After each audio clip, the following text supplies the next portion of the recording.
Musk will keep funding Ukraine, even though Starlink is losing money. Here's a summary of the article. By clicking Accept All, you agree that Yahoo and our partners will store and/or access information on your device through the use of cookies and similar technologies and process your personal data, to display personalized ads and content, for ad and content measurement, audience insights and product development. Your personal data that may be used, information about your device and Internet connection, including your IP address.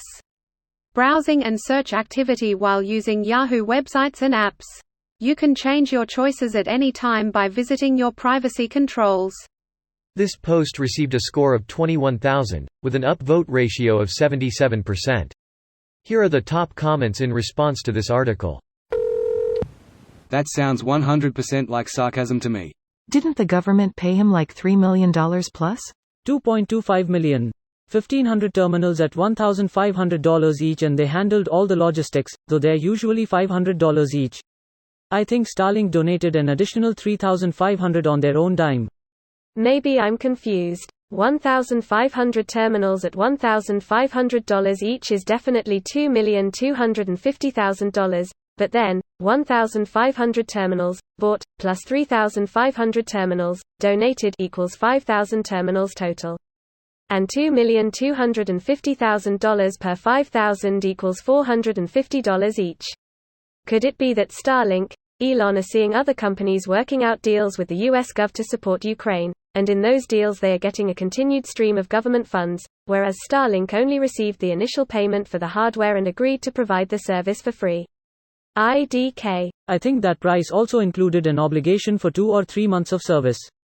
Given it was a project intended for humanitarian relief for a war expected to last maybe a couple months at the most, yet has dragged on this long, and there's a chance Ukraine could actually win, and Starlink has proven to be a major strategic asset, it's not that crazy to suggest NATO or Ukraine should pay for the ongoing service.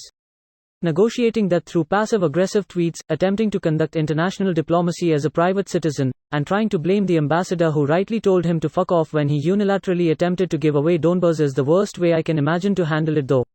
Agreed. SpaceX is certainly entitled to ask for compensation for its services. Musk being a dick doesn't win him any brownie points though. It'd be a ton less suspicious if he hadn't suggested that Ukraine cave to Putin's demands, and if there hasn't been suspicious connection issues during the biggest offensive operations that Ukraine had done to date, leading to some of their largest territorial recovery.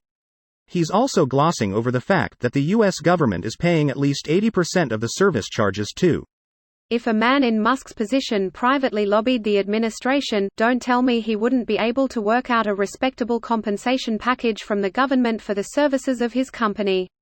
Him making intentionally inflammatory public statements is just proof he's got his own angle he's working on. Which, whatever, he's allowed to have his own angle, but it doesn't exactly warrant him playing the martyr here. Exactly my point. I'm not saying that he shouldn't receive compensation for what his business provides, but between the number of subsidies he's gotten over the last decade and the fact that he's getting paid for the service, he needs to get down off his cross, cause we need the wood. Another problem that I have is that his current public stance on this is rumored to have started after a meeting with Putin, and after a sanction on Russian aluminum imports took effect. One of his biggest sources of aluminum is from, drumroll please, Russia. This video was automatically created by Reddit to speech. The article and comments in this video were selected from Reddit according to their upvotes, and any paraphrasing was performed by smmry.com, without any human intervention.